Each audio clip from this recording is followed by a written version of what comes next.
Let's write together. Write with.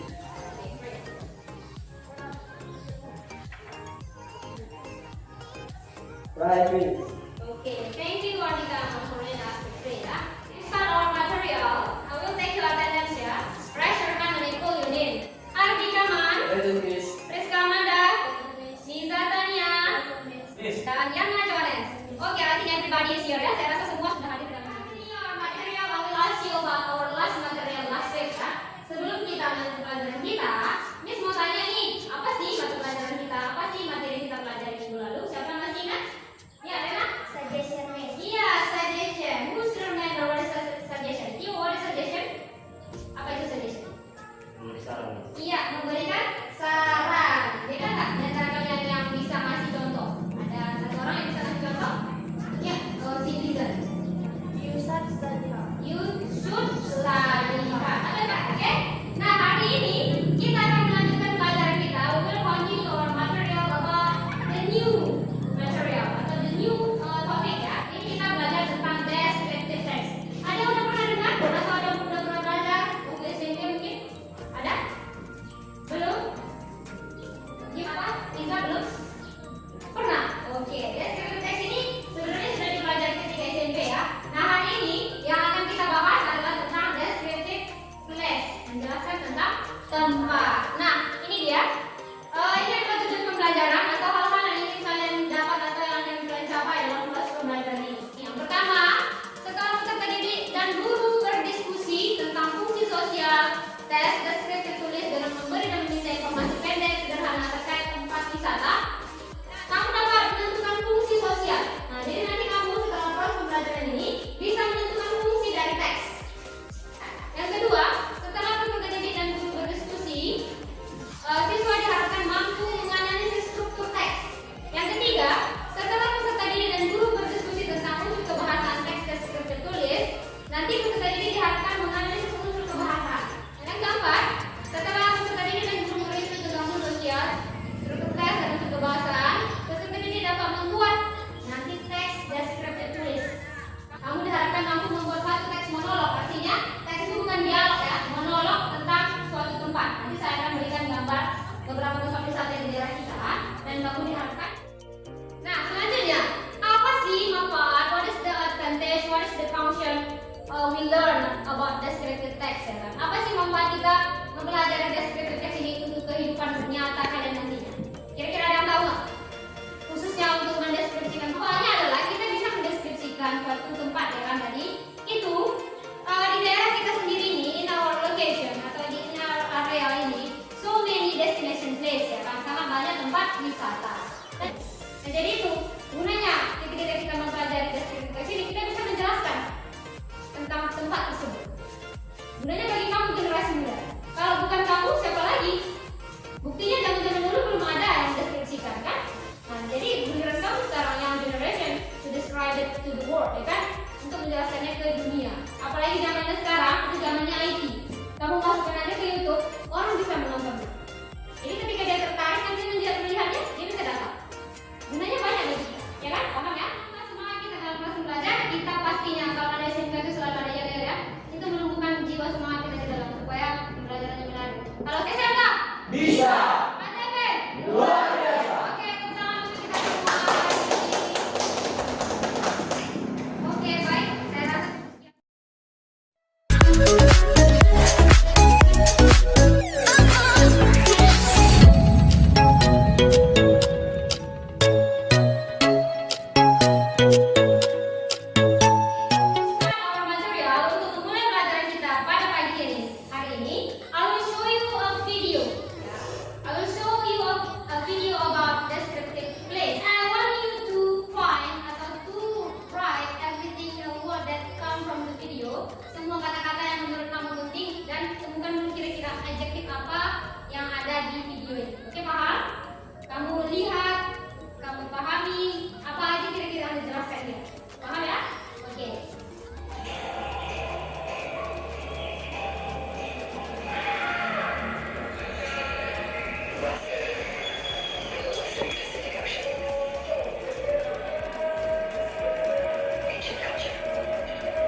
ya. Jadi di sana dia menjelaskan secara spesifik dan secara general juga tentang benda atau orang dan tempat. Nah, hari ini yang akan kita pelajari adalah tentang place. Apa itu place? Tempat. Yang kita pelajari adalah tentang tempat. Jadi yang dijelasin adalah tentang tempat. Nah, yang pertama ada social function. The social function ini adalah tujuan. Social function ini tujuan atau fungsi teks tersebut adalah to describe about particular place, untuk menjelaskan tentang suatu tempat tertentu. Berarti paham ya? Paham. Oke, we continue. Nah, di pelajaran descriptive text ini bagaimana sih penyusunnya? Bagaimana sih membuatnya? Apa-apa sih aja sih bagiannya? Nah, generic structure atau bagian-bagian yang ada di descriptive text ini untuk membuatnya itu ada dua. Yang pertama ada identification. The second one is description. Oke, we continue ya. We go to second generic structure ya. The second part. Jadi kita ke part kedua dari generic structure yang kedua dari identification, sekarang description. Description itu describe about the unique things about the place atau specific information. Describe about the unique things. Jadi description ini berisi tentang unique things atau hal-hal yang unik dari satu tempat itu, yang membuat dia beda dari tempat yang lain. Nah, itulah yang kita buatkan di description tadi. Ibaratkan seperti ini contohnya. Ini contoh ya, ini batu rusak. Nah, ada dua paragraf ya. Paling minimal teks itu dua paragraf. Ini misalnya paragraf pertama, ini paragraf kedua dan seterusnya. Nah, di paragraf pertama inilah isinya tadi identification. Yang kedua ada description. Nah, di sinilah dia tentang kalau yang tadi identification ini general information-nya, ada informasi umumnya di lokasinya di mana, kesana pakai apa. Nah, kalau yang di description ini unique things dari tempat ini, contohnya batu rusak. Apa keunikan tersendirinya? Di sana ombaknya kecil, beda dari laut kita. Nah, itu yang kita jelasin di sini, yang unik-uniknya. Ombaknya kecil, banyak batu-batunya, ya kan? Banyak terumbu karang yang juga terlihat di sana. Itu yang kita jelaskan di description. Paham ya? Paham ya? Oke, we continue to language features. Language feature ini apa? Language feature ini adalah unsur kebahasaan. Unsur kebahasaan itu ibaratkan apa-apa aja sih yang kita masukkan di sana, gitu kan? Kayak materialnya apa sih? Kalau kita bangun rumah, itu materialnya apa sih? Gitu. Nah, itulah dia language feature. Untuk membangun teks ini tadi, kita butuh yang ini. Yang pertama ada using simple present tense. Saya rasa untuk simple present tense kalian pasti pernah mempelajari. Pasti sudah pernah, ya kan? Nah, sudah pernah dong. Tandanya apa sih simple present tense ini? Pakai is, am, are, pakai to be, dan pastinya pakai kata kerja pertama atau bahwa. Kalimatnya menggunakan kata kerja bentuk pertama. Ini tidak saya perdalam lagi karena saya yakin kalian sudah paham ya. Yang kedua, using simple past tense. Nah, simple past tense juga pasti sudah pernah kalian pelajari. Pernah kan, Ardi?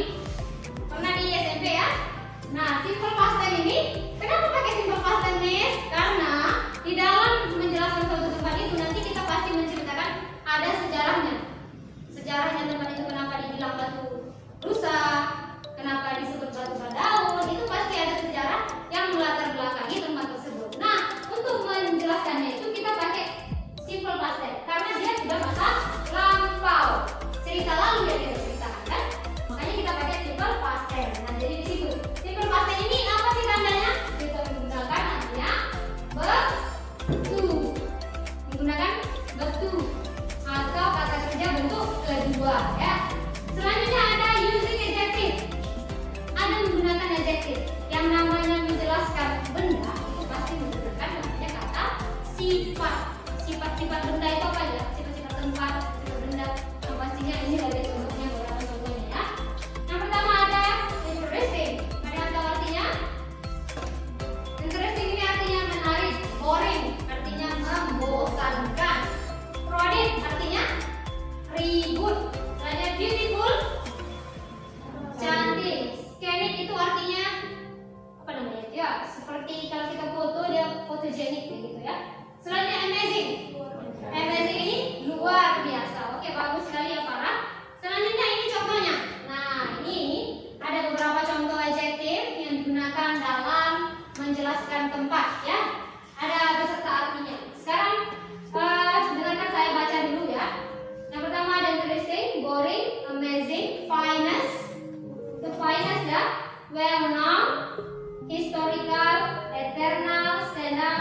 conspicuous, ada astounding, ada tall, ada popular, ada jewel, ada large, huge, impressive, strong, detail, small, proper, amazing, dan fantastic. Kita baca sama-sama ya.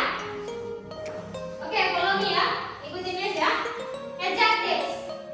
Adjective. Loudly please, berkuat. Adjectives. Adjective. Interesting.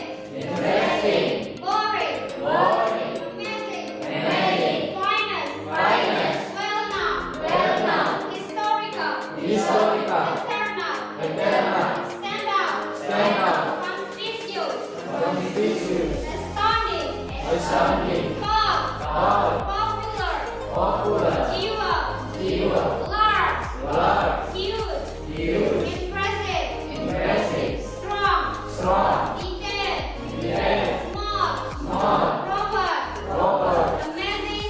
Amazing. Fantastic. Fantastic. Oke, untuk uji konsentrasi saya akan bilang bahasa Indonesia-nya, silakan bisa bahasa Inggrisnya. Bahasa Inggris kuat. Wow. Oke, bahasa Inggris terkenal. Popular. Ini lihat. Ada yang tahu ini di mana? Gambar apa ini? Gambar pantai. Pantainya macam mana yang kalian? Bagaimana pantainya? Warna pink. Ada yang di daerah kita seperti ini? Iya. Nggak ada ya. Berarti ini bukan Batu Nusa ya? Bukan ya? Beda ya. Kira-kira ini di mana? Di Batu Nusa? Bukan ya? Batu Nusa? Indonesia ya? Bagus. Indonesia kayak gini ya? Bukan ya? Di mana ini kira-kira? NTT ya, Nusa Tenggara Timur. Ada yang tahu nama pantainya? Iya, Pantai Pink. Nah, ini Pantai Pink di Nusa Tenggara ya, di dekat Komodo Island, di dekat Pulau Komodo ya. Pernah ke sana Piwan? Belum, Miss. Belum ya? Nanti kita ke sana rame-rame ya. Naik perahu. Iya, ini dia description text-nya. Tadi kita sudah belajar tentang generic structure-nya, tentang social function, sama tentang language. Sekarang saya pengen kamu secara berbaris 1, 2, 3, 4 ini perbarisan saya nilai. Siapa cepat dia dapat? Yang mana dia identification? Paragraf keberapa? Paragraf pertama. Ya, yang ini. Ini dia paragraf pertama. General information tentang English-nya tadi. Ada Pink Beach or Pantai Merah Muda is one of salah satu pantai yang ada di Pulau Komodo, Nusa Tenggara Timur. Selanjutnya, description-nya gimana kira-kira? Yang mana description? Paragraf kedua. Nah, jadi paragraf kedua ini menjelaskan apa? Di sana ada organisme laut yang banyak, lebih dari 1000 spesies ikan, 260 spesies karang atau terumbu karang, sama ikan-ikan yang ada di sana. Nah, itu yang bisa dilakukan di sana. Jadi description-nya di sini menjelaskan tentang apa yang kita lakukan di sana, apa yang bisa kita lakukan di tempat tersebut. Nah, makanya dia termasuk kategori description. Paham ya?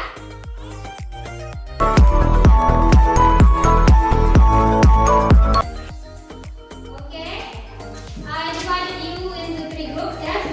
Sudah saya bagi menjadi 3 kelompok. Yang pertama di group 1, group 2, and group 3 ya. I will give you some worksheet ya. Saya akan membagikan kamu worksheet. Ada 2 di sini ya. This one untuk group 1, this one untuk group 2, and last one is for group 3 kan? Untuk kelompok 3 ya. Okay, now look at your NKPD. Sekarang lihat di NKPD-nya ya. Apa lihat dulu, silakan diperhatikan semua. Semua di first page ada di sini 2 teks ya. Ini halaman pertama. Kamu tulis nanti pada kemudian group nomor 1, nomor 2, nomor 3 dan pada dalam kota atau member of the group. Menjelaskan kelas berapa ya. And next di sini akan ada 2 teks.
Nanti salah satu dari teman kalian atau perwakilan kelompok kalian akan membacakan hasil teks yang sudah kalian buat tadi. Untuk kelompok 1 adalah tentang dinosaurus, untuk kelompok 2 adalah tentang batu berdaun, untuk kelompok 3 adalah tentang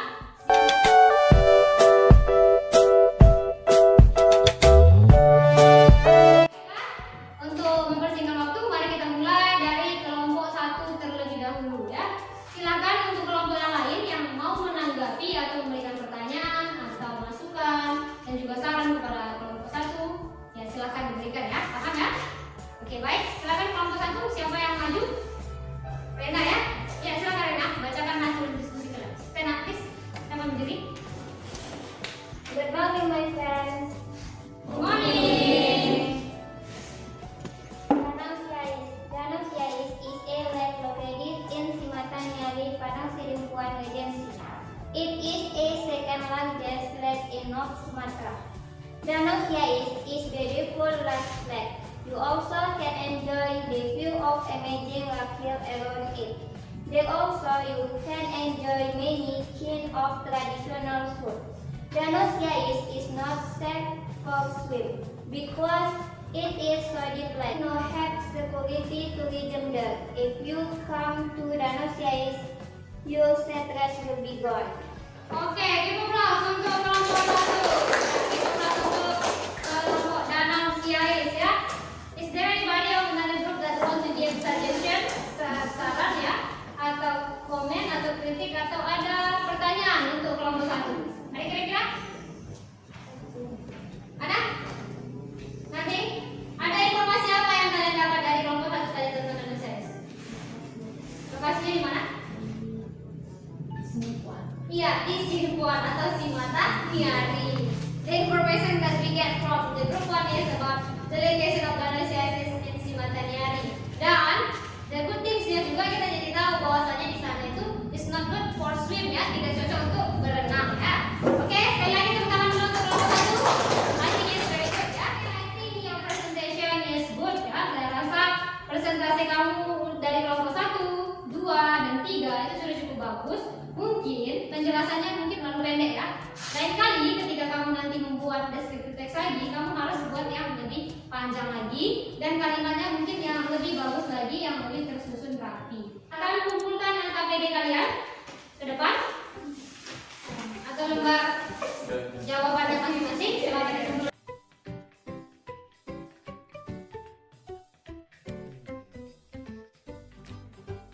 Nanti akan saya berikan penilaian dari KPD 1-nya tadi, dan KPD 2-nya akan saya umumkan di grup WhatsApp kalian masing-masing ya. Akan saya umumkan nanti di sana berapa nilai yang kalian dapat. Akan saya periksa lebih detail lagi nanti di rumah. Oke, I think that's all ya untuk penilaiannya. Nah, untuk penilaian sikap kalian selama pembelajaran ini, saya rasa kalian sudah cukup bekerja sama dalam satu tim juga ya. Cukup bekerja sama, yang lain juga bekerja. Mungkin yang tidak tahu dikasih tahu sama yang tahu. I think it's good.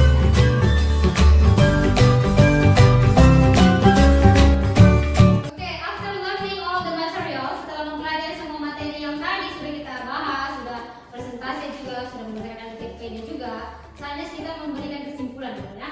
Oke, kira-kira menurut kalian what is that have we learned? Apa yang sudah kita pelajari hari ini? Ada yang bisa kasih tahu tentang apa? Iya, saya lebih tentang descriptive text. Kita mempelajari tentang descriptive text tentang tempat wisata. Ya, what is descriptive text, Iwan? Apa itu descriptive text? Itu menjelaskan tentang benda, orang, dan tempat. Iya, tepuk tangan dulu untuk kita. Menjelaskan tentang orang, tempat, dan juga benda. Jadi yang dijelaskan ini banyak sebenarnya. Cuman hari ini kita belajar khusus tentang tempat ya. Tempat apa saja jenis structure dan descriptive text yang paling disebutkan? Sirena. Identification, description. Ada language feature atau unsur kebahasaan yang kita gunakan ketika kita membuat descriptive text. Apa aja Sabi? Untuk present tense sama aja. Iya, kita menggunakan kalimat yang menggunakan simple present tense dan juga adjective. Saya rasa semuanya sudah paham ya.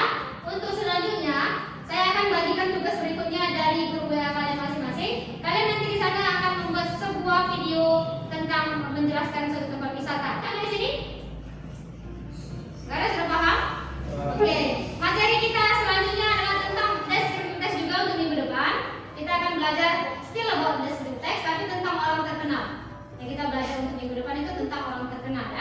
Nah, jadi saya harap kamu udah baca-baca juga di rumah ya. Sampai di sini saya rasa pelajaran kita hari ini.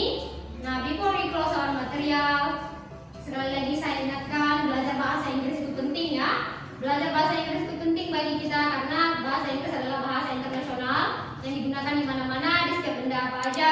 Dan yang kedua, materi deskriptif teks ini sangat penting bagi kita karena kita pasti menjelaskan tentang sesuatu kepada orang lain, kan?